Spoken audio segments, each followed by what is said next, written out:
प्रधानमंत्री नरेंद्र मोदी आज नई दिल्ली में सिंगापुर के राष्ट्रपति थरमन षणमुगरत्नम से मिलेंगे। श्री षणमुगरत्नम आज राष्ट्रपति भवन में राष्ट्रपति द्रौपदी मुर्मू से भी मुलाकात करेंगे।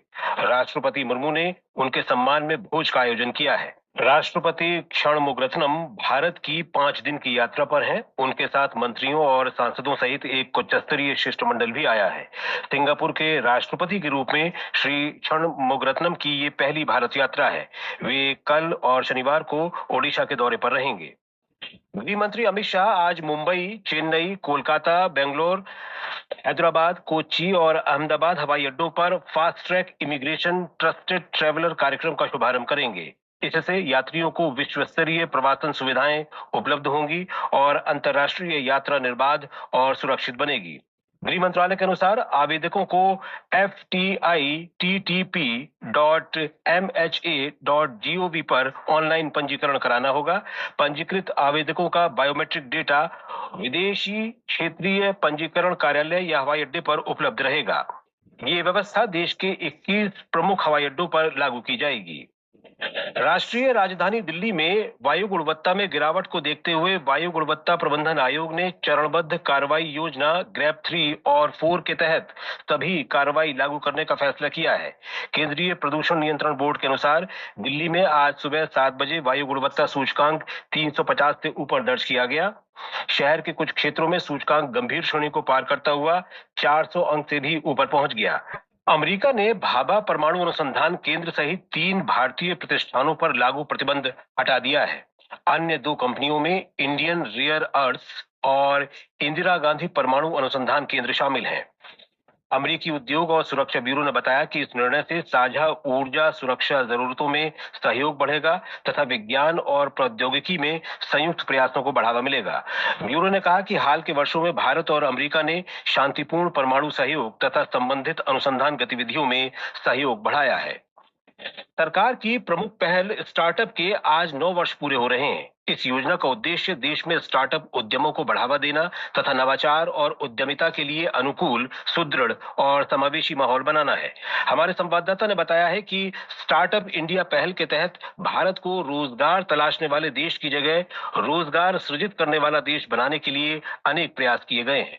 प्रयागराज महाकुंभ में आज भव्य सांस्कृतिक कार्यक्रम संस्कृति का महाकुंभ आरंभ होगा। इसके तहत विख्यात कलाकारों की मनमोहक प्रस्तुतियों से भारतीय संस्कृति की समृद्ध परंपरा दर्शाई जाएगी।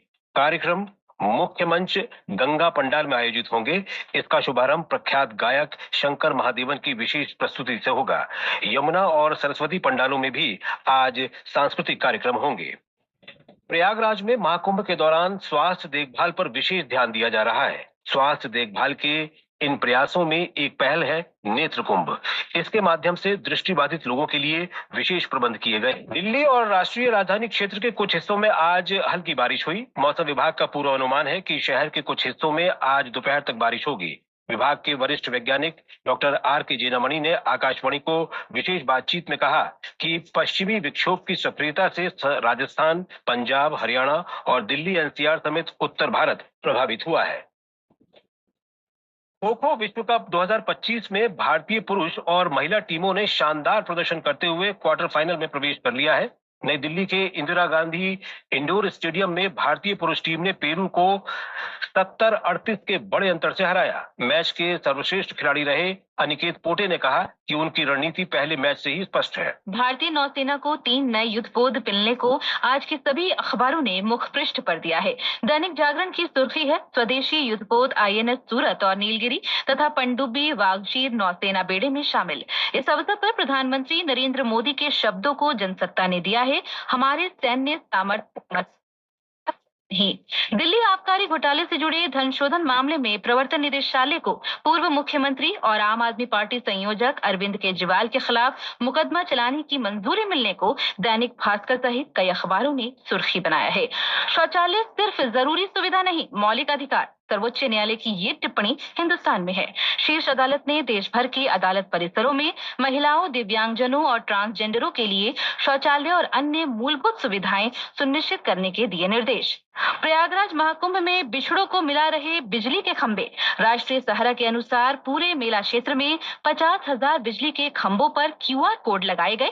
कोई भी व्यक्ति QR कोड को मोबाइल से स्कैन करके अपनी लोकेशन जान सकता है।